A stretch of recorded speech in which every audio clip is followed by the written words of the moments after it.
Olá pessoal, sejam bem-vindos a mais um Hirós Podcast. Eu, Eduardo Hirós, Mariana Márcico, Arnaldo Cordeiro e Paulo Pinceta. Puxa o tema hoje, Mariana. Hoje nós vamos falar dos interessados e dos representantes para requerer benefícios no INSS.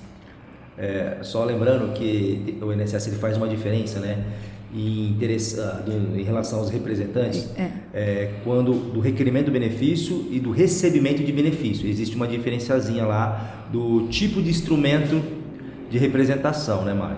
Mário, vamos falar então quem que são os representantes, quem pode solicitar benefício? A gente vai aproveitar, né, a partir do artigo 524 da nova instrução normativa, já está regulamentando essa questão, e a gente tem também a portaria 993, que traz aí as normas procedimentais do processo administrativo previdenciário. Então, pode responder a pergunta, Edu. Quem são os interessados? Então, quem são os interessados? Artigo 524.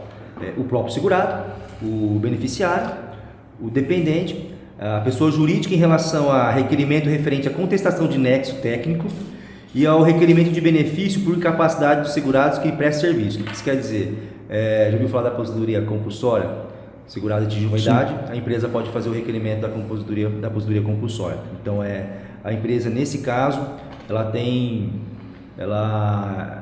é interessada, ela pode fazer o requerimento junto ao INSS. Tem uma diferença muito grande. Então, a gente está falando dos representantes, né? Dos interessados. Vamos falar do representante. Então, para alguém ser representante junto ao INSS, existem duas formas de representação, né? A procuração pública e a particular. Em relação à procuração, alguns assuntos pode ser utilizado a procuração particular, mas em relação a alguns pedidos, o INSS exige a procuração pública, né? Vamos dar um exemplo aqui, Mariana, em relação quem pode, em quais condições é exigida a procuração pública, né? Está no artigo que nós marcamos aqui, ó. 541 da normativa e tem do... Artigo 43 da portaria. O que fala o artigo? Fala o seguinte, ó. O instrumento de mandato poderá ser público ou particular, exigindo-se a forma pública na hipótese de otorgante ou otorgado não alfabetizado. O que isso quer dizer? Em relação ao analfabeto, se exige a procuração pública, com exceção ao advogado para requerer benefício. Isso, é importante falar isso. Mas quando for receber benefício, existe procuração pública. Obrigatoriamente. Não, eu ia falar isso, só para a gente então recapitular, né? Então, o interessado analfabeto, e a portaria também fala do deficiente visual ou físico, né? Que o impeça de assinar, ele pode nomear um procurador, que vai ser através da procuração pública, como o Edu falou, ou através de comparecimento a uma unidade de atendimento no INSS. Nesse caso, tem que ter aí a presença de um servidor público, né? Arrogo. Ou assinatura arrogo na presença de duas pessoas, preferencialmente servidores.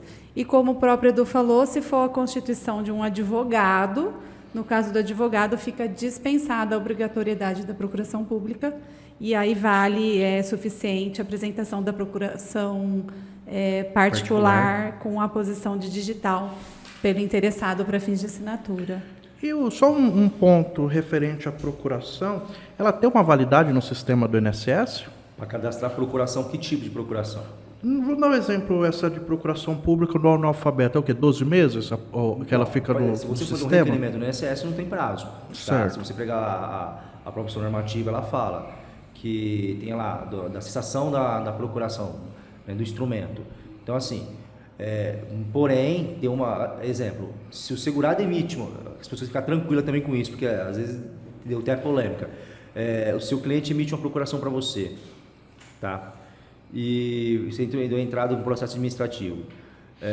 Depois ele procura outro advogado e ele emitiu uma procuração para outro advogado, se ele apresentar no INSS, automaticamente vale aquela que a empresa por último. Não, o INSS não vai conferir se de validade, tá?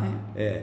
Revogada automaticamente, por quê? Porque o INSS ele também tem que se precaver, então ele não tem que ficar perguntando pessoal, certo? Já admitiu outro procurador, ele não sabe disso. Então, esse que é o problema. Às vezes você faz um trabalho, depois, né, para um segurado, e ele passa uma procuração para o outro profissional e ele não tem culpa também. O INSS vai pegar e vai pedir uma senha lá com a procuração e vai dar senha. Aí é cadastrado no próprio sistema, por exemplo, chego lá com a procuração pública, vocês entram na época que você trabalhava no INSS, só para entender a sistemática, você recebia a procuração pública, analisava os critérios, estava tudo conforme a lei, vocês entram no sistema e cadastram, aí aquele segurado vai ter uma observação que ele tem um procurador ou um documento público no seu histórico ou não? Só é cadastrada a procuração para fim de recebimento de benefício. Ah, tá. Tá? Que existem 3 possibilidades. Ela é mais rigorosa, ela é mais restritiva. Nesse caso, até o curador, se ele tiver um curador, ele for emitir uma procuração, né, para recebimento de benefício, tem que ser particular. Tá? Entendi. É até interessante você falar, porque tem uma confusão. As pessoas falam, não precisa de procuração pública. Não é bem assim, não precisa de procuração pública em relação a requerimento de benefício, igual que a gente faz. Sim. Mariano, você, né, procuração lá para o sistema de acordo de cooperação com a OAB, né, ou pela procuração mesmo, isso aí para você fazer um requerimento de benefício. Isso que nós falamos, a gente fala de, quando a INSS ele divide em 2 setores, reconhecimento inicial de direito e manutenção. Tá? Agora, para manutenção, quando você precisa cadastrar um procurador no INSS para fazer recebimento de benefício, daí um sistema ele já é mais rigoroso. Até marcamos aqui, ó, é que nós pegamos, são vários artigos que a gente está fazendo. A ideia é a gente fazer o podcast, tentar trabalhar um pouquinho com vocês, em vez de, é lógico, não vai dar um curso, mas a ideia é a gente mostrar para vocês aonde vocês, embasamento legal, que vocês procurem, né? Na lei, né? E se acaso o INSS não quiser aceitar isso, você vai mostrar para sabe onde encontrar, onde né? está. Então você tem que ter embasamento legal. O que é interessante? A gente dividiu lá o 534. O 534 ele fala das possibilidades de procuração em relação a recebimento de benefício. Então lá são 3 casos específicos: ausência, moléstia contagiosa ou impossibilidade de locomoção. Né? Ausência, moléstia contagiosa ou impossibilidade de locomoção. São esses 3 tipos de situações em que o INSS vai cadastrar o procurador. E detalhe, quando a gente fala em cadastrar o procurador, então falamos em benefício e que o segurado recebe em cartão magnético, aquela conta que o INSS fornece, a gente fala cartão magnético, a conta que o INSS fornece para ele receber. Agora, se ele tem uma conta corrente, essa procuração não é para o INSS, tem que ser no banco, uma procuração específica no banco. Por que se cadastra o procurador no INSS? Fazer prova de vida ou de serviços acessórios, tá?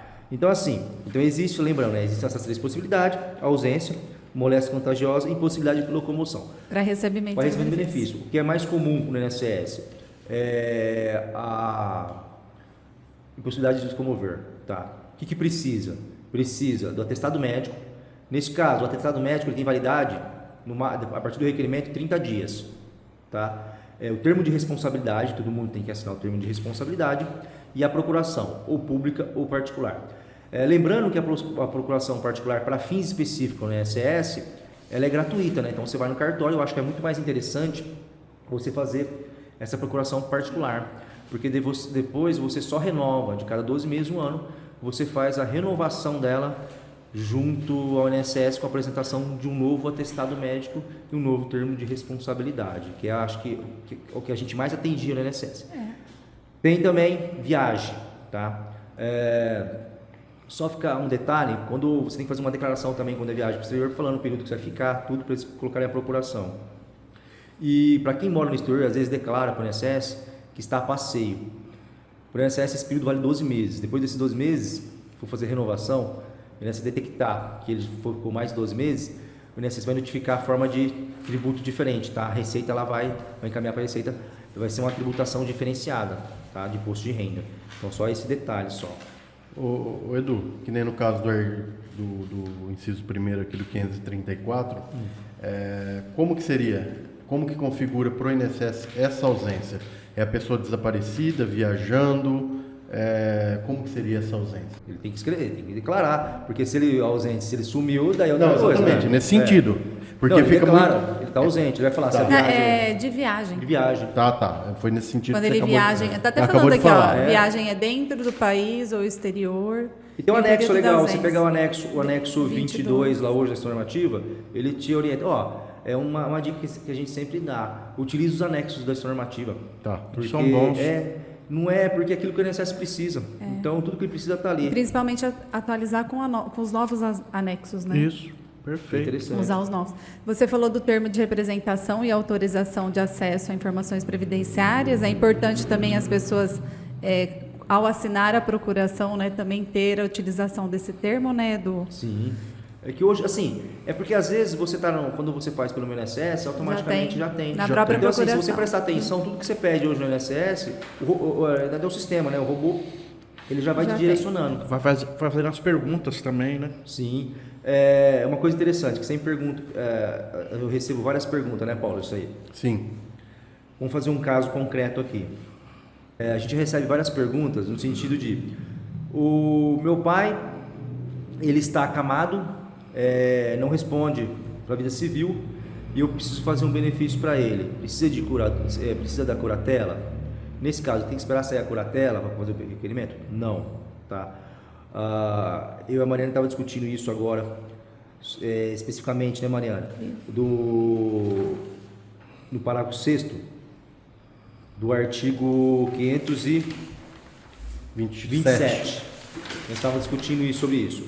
Então, assim, na ausência de tutela, curatela, guarda legal para os interessados civilmente capazes, o requerimento deverá ser efetuado por administrador provisório, devendo esse ser um dos herdeiros necessários, representado pelo descendente, filho, neto, bisneto, ascendente, pais, avós e o cônjuge, na forma do artigo 1845 do Código Civil. Tá? O que isso quer dizer? Então, você pode ir lá no INSS, não vai negar o benefício, vai falar para ele, eu sou filho e ele está acamado, faz o requerimento. Comprova, né? Então, esse administrador provisório vai ter validade por 6 meses junto ao INSS. Tá? Depois, no seu curatela, você apresenta a ação, o processo, o andamento do processo, do termo, né?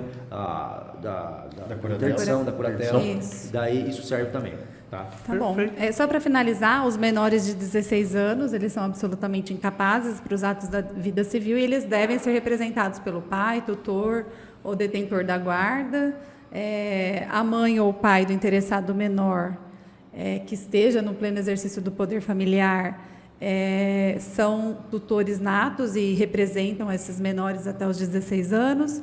Então, assim, os interessados maiores de 16 anos de idade, eles podem firmar requerimento de benefício ou serviço, independente aí da presença do pai, tutor ou detentor da guarda. Então, são vários artigos que são importantes as pessoas saberem. Esses que eu disse estão no artigo 37 da portaria 993. Então, é isso. Se deixar aqui, tem um monte de coisa para falar. A gente trouxe só alguns pontos só aí. Só um pouquinho do auxílio reclusão. Ele entra no ausente. Tá? Na ausência, o que serve o documento de ausência? Declaração de cárcere. Tá bom? Isso mesmo. Obrigada. Até a próxima. Até a próxima. Até a próxima. Muito obrigado.